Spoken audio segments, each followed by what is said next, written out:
My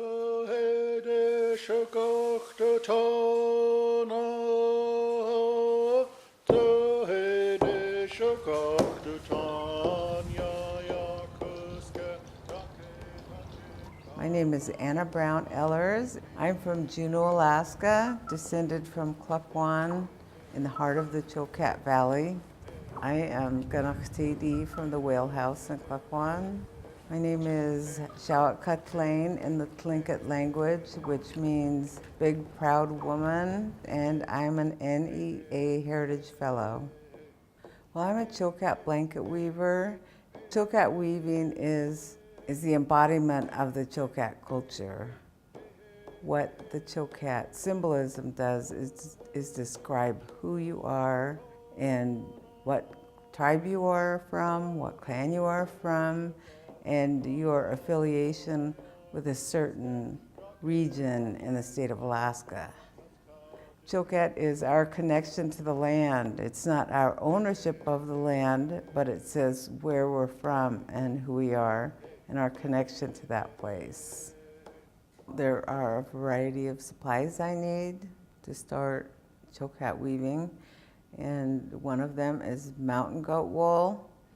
We also use yellow cedar bark, which we collect in the springtime, and so we cure that in water. After it's cured and most of the sap is out, we use a knife and we cut it vertically and then split it with our hands till it's paper thin.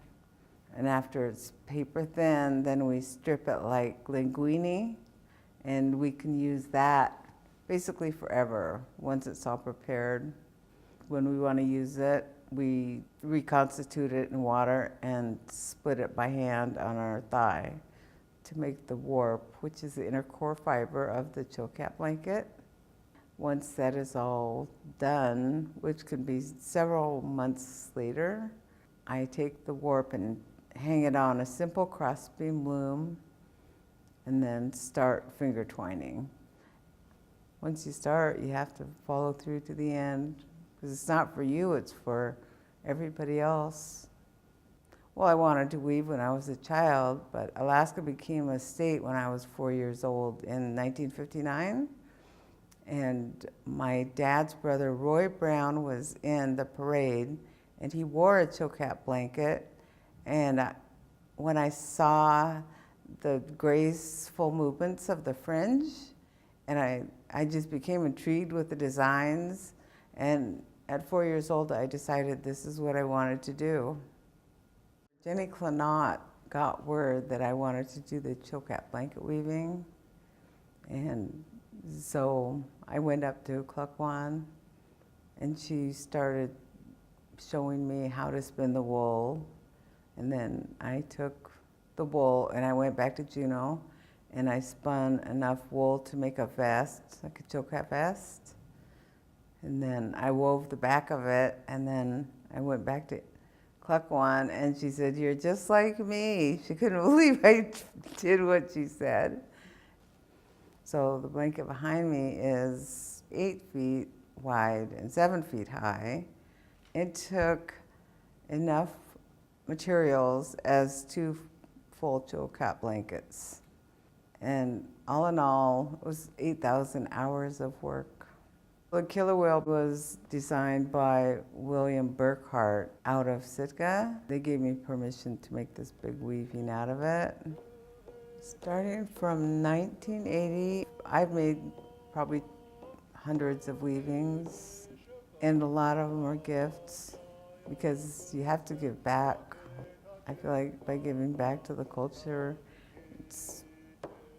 it's going to perpetuate the art form.